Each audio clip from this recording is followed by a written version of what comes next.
everyone, welcome back to evidyarthi.in. This is Varsha. तो start करते हैं हमारा ये चैप्टर। तो इस चैप्टर के अंदर हमें पता है कि हमें अशोका को पढ़ना है, तो ये पहले जान लेते हैं कि अशोका थे कौन।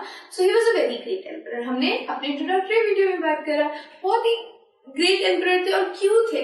क्योंकि यही वो ऐसे शख्स है जिसने पहली बार इंडिया को यूनिफाई किया था, यानी एक किया था। अब हिस्ट्री में अगर आप पहले जाते हैं, इनसे पहले जितने भी राजा थे वो किसी एक किंगडम पे रूल किया करते थे, किसी एक पर्टिकुलर जगह पे उनका रूल चलता था। बट इन्होंने क्या किया, पूरे इंडिया के ऊपर अपना साम्राज्य स्थापित किया। तभी तो इस टॉपिक का नाम है a very big kingdom is equals to an empire, यानी बहुत बड़ा राज्य जो कि एक क्या कहलाता है, साम्राज्य कहलाता है। तो ये अशोका जो थे हमारे, ये मौर्यन डायनेस्टी से बिलोंग करते थे। डायनेस्टी का मतलब क्या होता है, तो जब बहुत सारी पीढ़ियां रूल करती है, यानी कि एक राजा है, उसका बेटा भी रूल करेगा, उसका पोता भी रूल करेगा, उसका होने वाला पोता भी उसी राजगद्दी पे जब रूल करता है, तो उसे हम क्या कहते हैं, डायनेस्टी का नाम देते हैं।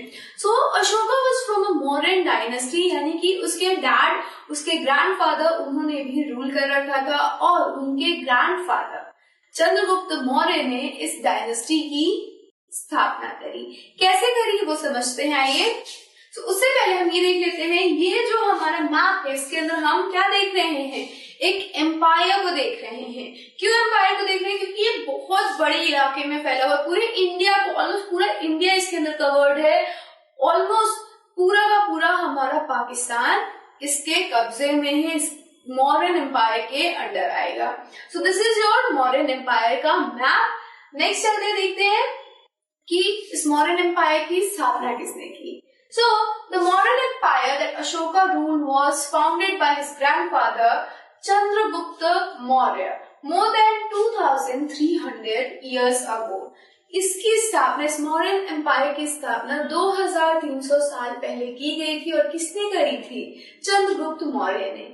लेकिन इसमें इस रूलिंग डायनेस्टी की जो स्थापना थी, उसमें सबसे बड़ा महत्वपूर्ण, जिसको कह सकते हैं सबसे इम्पोर्टेंट रोल जो था, वो चाणक्य का था, जिनका नाम है कौटिल्य।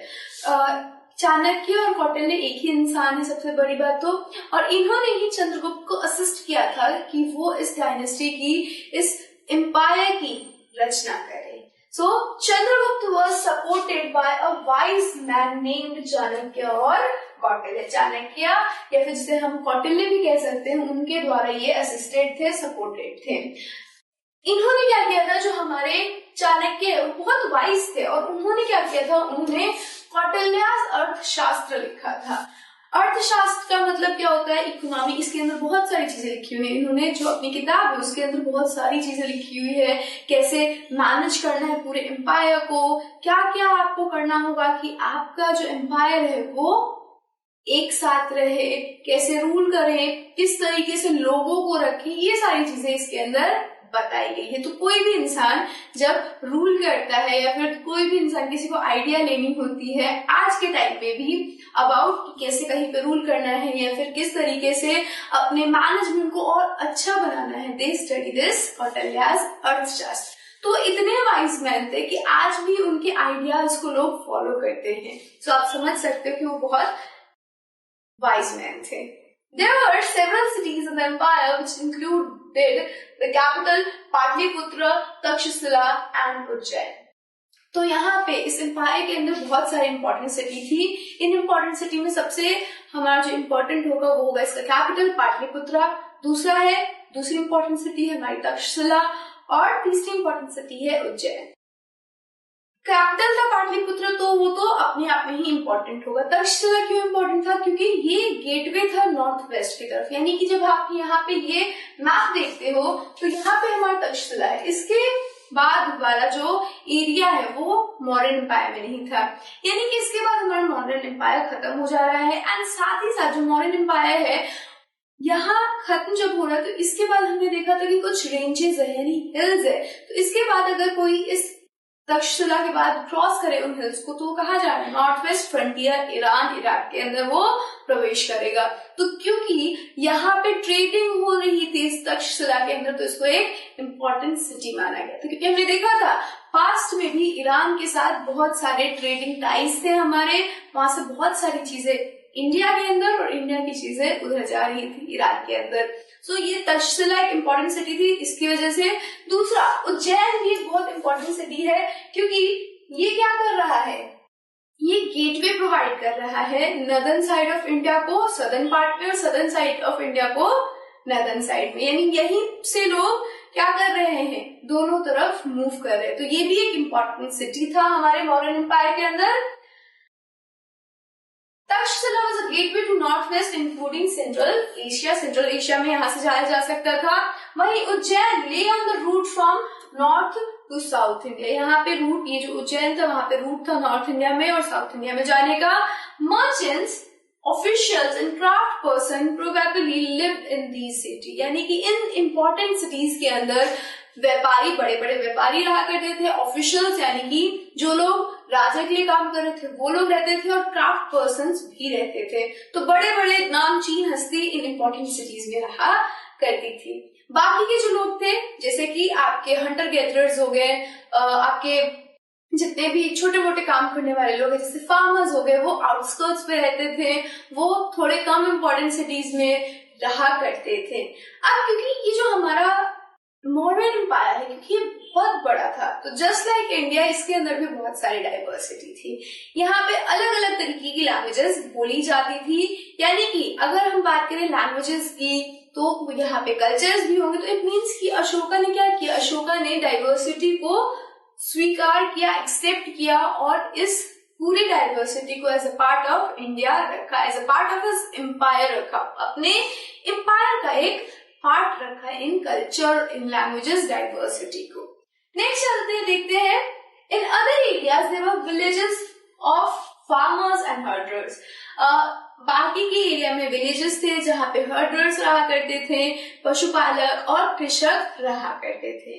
इन some areas such as central India, यहाँ पे there were forests where people gather forest producers and hunted animal for food। अब सेंट्रल इंडिया के अंदर फॉरेस्ट अच्छी खासी थी, तो यहाँ पे जो लोग थे वो फॉरेस्ट प्रोड्यूस पे जिंदा रहते थे, हंटिंग करके अपना पेट भरते थे।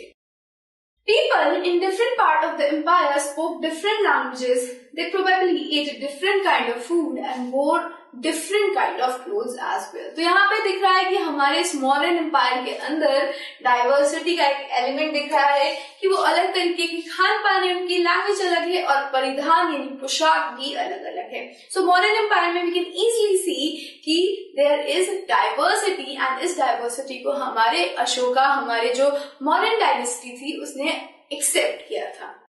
सो this is all about this topic.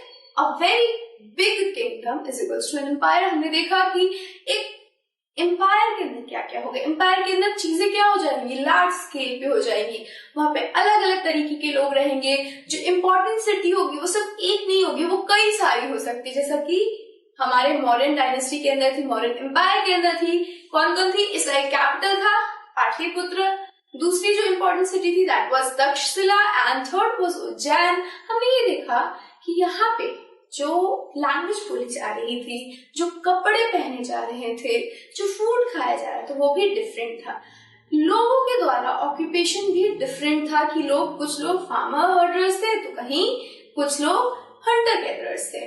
वही हमने ये भी देखा कि कुछ लोग अच्छे सिटीज में रह रहे थे, इम्पोर्टेंट सिटीज में रह रहे थे, और वो लोग कौन थे, वो लोग मर्चेंट या ट्रेडर्स थे, कुछ ऑफिशियल्स भी थे और कुछ लोग क्राफ्ट पर्सन थे, और दूसरी जगह में फार्मर हर्डर्स और बाकी के लोग रहा करते थे। तो यहाँ पे बहुत सारी आपको डाइवर्सिटी देखने को मिल जाएगी। क्यों? क्योंकि ये एक एम्पायर था, क्योंकि ये एक साम्राज्य था, क्योंकि ये एक बड़े एरिया में फैला हुआ था।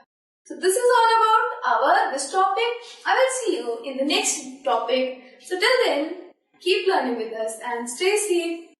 Bye.